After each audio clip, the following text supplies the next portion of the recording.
On se retrouve pour un nouvel épisode de ces capsules qui cherchent à cerner qu'est-ce que l'entreprise virtuose au fond. Et aujourd'hui, on parle du droit à l'erreur. Et quand même, Didier, c'est pas toi qui va être contre moi quand je vais dire quand on fait des erreurs, c'est qu'on fait mal son travail. Eh bien si, il faut faire des erreurs pour progresser. Ça, c'est quand même quelque chose qu'on a vraiment confirmé dans l'entreprise virtuose, c'est que on pourrait croire que l'entrepreneur virtuose, c'est Superman ou Wonder Woman. Eh ben non, en fait, pas du tout, du tout. La virtuosité, en fait, c'est la capacité que l'on peut avoir à tirer parti de ses erreurs. Et donc, pour tirer parti de ses erreurs, faut en faire. Et ça, c'est une condition absolument fondamentale, c'est que si on veut apprendre, il faut pouvoir se tromper. On ne peut pas apprendre à partir d'un modèle absolu que l'on appliquerait comme ça, brut de déconfrage. Le petit enfant, il va tomber à peu près une centaine de fois avant d'apprendre à marcher, et au bout d'un moment, il se rend compte qu'il a appris et il s'en est pas rendu compte. Et pourquoi? Parce que une fois qu'il est tombé, il s'est relevé et ça ne lui posait pas de problème. Autrement dit, la question du droit à l'erreur est absolument fondamentale pour pouvoir être une entreprise qui innove, qui avance. Mais ça suffit pas. Parce que vous l'avez peut-être constaté, mais il y a aussi des entrepreneurs qui persistent dans l'erreur, qui sont de fiefés entêtés. Et ils font des erreurs et ils continuent et ils pensent que ça dépend pas d'eux. Donc, le droit à l'erreur, c'est quelque chose d'absolument fondamental, mais le devoir de correction est aussi fondamental et vous ne pouvez pas dissocier l'un de l'autre. Alors, comment faire? En gros, il faut deux conditions à partir de la manière avec laquelle on peut, pour capitaliser de ces erreurs en quelque sorte. Il faut évaluer. Pour pouvoir apprendre et se corriger, il faut évaluer sa pratique, c'est-à-dire prendre le temps de regarder ce qui s'est passé à partir de ce qu'on a pu faire, à partir de son action. Et donc, la deuxième condition, c'est de prendre du recul, prendre de la hauteur, soit à l'aide des autres, soit en cassant le rythme du calendrier qu'on peut avoir pour essayer justement de faire la part des choses entre ce qui dépendait de soi et ce qui dépendait pas de soi. Et ça, c'est quelque chose d'absolument fondamental. Sinon, il ne peut pas y avoir d'apprentissage. Et c'est la raison pour laquelle, bien entendu, que ce droit à l'erreur, c'est quelque chose qui est revendiqué, qui doit être mis sur place, mais le devoir de correction et la méthode avec laquelle on va pouvoir se corriger est tout aussi importante. Alors, nous, on a Delphine qui est dans le coin pas loin et qui nous dit, chez moi, le droit à l'erreur, c'est l'un des piliers du management. Qu'est-ce que tu entends par là, Delphine? Alors oui, depuis quelques années, et surtout avec cette expérimentation virtuose, enfin, je me suis rendu compte que chez moi, le droit à l'erreur faisait partie des piliers de mon management. Mes collaborateurs, je veux qu'ils doivent savoir, ils doivent accepter qu'ils peuvent faire des erreurs, qu'ils ont le droit de se planter, d'expérimenter, d'aller vers des choses qui ne mènent pas au succès, de se retrouver dans des impasses. Moi, je dirige une petite agence de communication où j'ai plutôt un format de très bons élèves.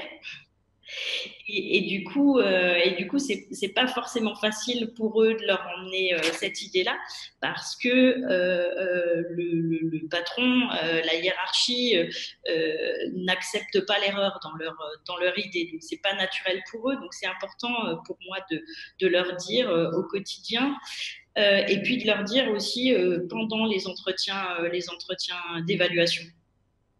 Et en fait, pourquoi je leur dis qu'ils ont le droit de faire des erreurs? Parce que s'ils font pas d'erreurs, ils restent dans un espèce de confort et ils abaissent finalement leur niveau naturel. Ce n'est qu'en allant vers des choses, des chemins qu'ils n'ont jamais pris, et donc potentiellement en faisant des erreurs, qu'ils élèvent leur niveau. Et donc, pour moi, c'est un pilier fort de mon management et du développement de mon entreprise. Alors, on a Pierre-Guillaume qui va même plus loin que toi. C'est que toi, Pierre-Guillaume, tu dis que c'est dans l'erreur que l'entreprise progresse le plus. Alors, dit comme ça peut faire un peu choquant. Qu'est-ce que tu entends exactement par là? Est-ce que vous faites que des erreurs chez vous? Enfin, comment ça se passe, quoi? Alors, je vais prendre le premier exemple, c'est la tarte tatin. La tarte tatin, elle n'existerait pas s'il n'y avait pas une petite erreur au début. Moi, j'estime que dans mon entreprise, la force du collectif, c'est de faire des erreurs pour apprendre, premièrement, évoluer, comprendre où est l'erreur pour donner une sorte de maturité collective à toute l'équipe. Et depuis à peu près un an, depuis le début de l'expérimentation Virtuose, on est systématiquement, on identifie la non-conformité dans l'entreprise et on essaye collectivement de trouver où est la faille de l'erreur. Et le fait de faire ça, on s'aperçoit qu'au fil des mois, ben, on fait de moins en moins d'erreurs. Et pour récompenser la performance de l'équipe, je mets une prime supplémentaire. Il y a pas de, c'est pas parce qu'on fait une erreur qu'il faut punir entre guillemets. C'est au contraire, c'est collectivement récompenser l'équipe parce que il n'y a pas eu d'erreur. C'est impressionnant. Et je suis vraiment très fier de mes équipes. Et on a vraiment une valeur collective dans l'entreprise, c'est l'évolution. Si moi, mon équipe, si chaque salarié n'a pas évolué et si j'ai pas évolué dans l'année, pour moi, c'est une erreur. J'ai loupé, moi, mon année au niveau du management. Donc, c'est qu'est-ce que tu as envie d'apprendre, qu'est-ce que tu as envie au niveau des compétences d'acquérir. Et on a une sorte de tutorat entre les différents collaborateurs.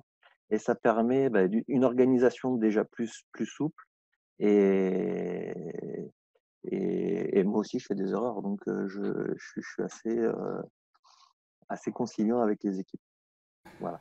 Alors ça, c'est assez intéressant parce que finalement, tu nous dis, bah oui, le signe qu'on est en train d'évoluer, c'est qu'on fait des erreurs. Oui, quelque part, on ne va pas te contredire là-dessus. Et Sophie, tu vas même plus loin. Toi, tu as envie de nous dire que quelque part, une entreprise, une organisation qui est mature, eh ben ouais, c'est celle où faire des erreurs est valorisée. Est-ce que tu pourrais nous détailler ton point de vue? Oui, oui. Alors moi j'adore ce concept de droit à l'erreur parce que dans mon métier d'accompagnement, j'accompagne les dirigeants vers ça. Parce que si on n'a pas l'indulgence, si on n'accepte pas que les collaborateurs fassent des erreurs, on les met dans une espèce de peur qui fait que quand on a peur, on n'arrive pas à bosser et on fait encore plus d'erreurs. Et donc du coup, ça devient un peu compliqué. Et effectivement, quand on prend le temps de faire des erreurs, de les corriger, et du coup qu'on apprend, on n'est plus dans l'erreur et on fait de mieux en mieux. Et donc, et ça c'est super important. Et un dirigeant qui arrive à faire ça, je le trouve beaucoup plus mûr, il prend du recul par rapport aux choses. Est-ce que c'est très très grave? Quel est le risque en fait de faire cette erreur?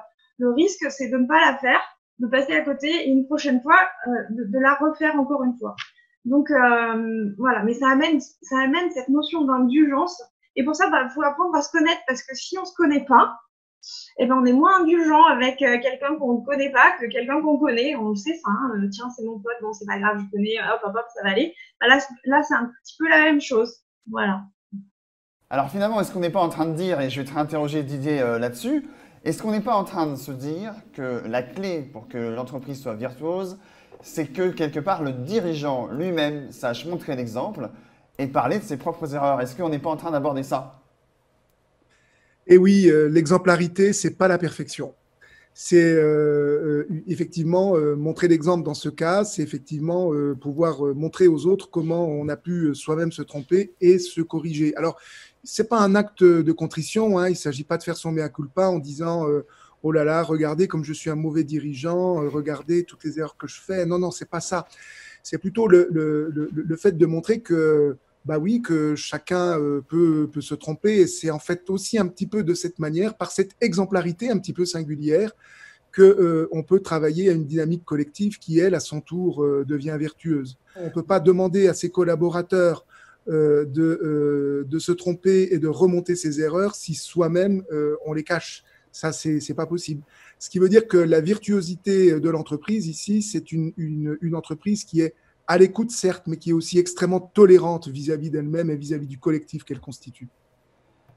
Alors, vous qui nous regardez, vous en êtes où avec le droit à l'erreur dans votre entreprise? Est-ce que vous avez du mal à admettre vos erreurs ou pas? Et surtout, est-ce que ce ne serait pas le moment de les valoriser, surtout dans cette période un peu spéciale?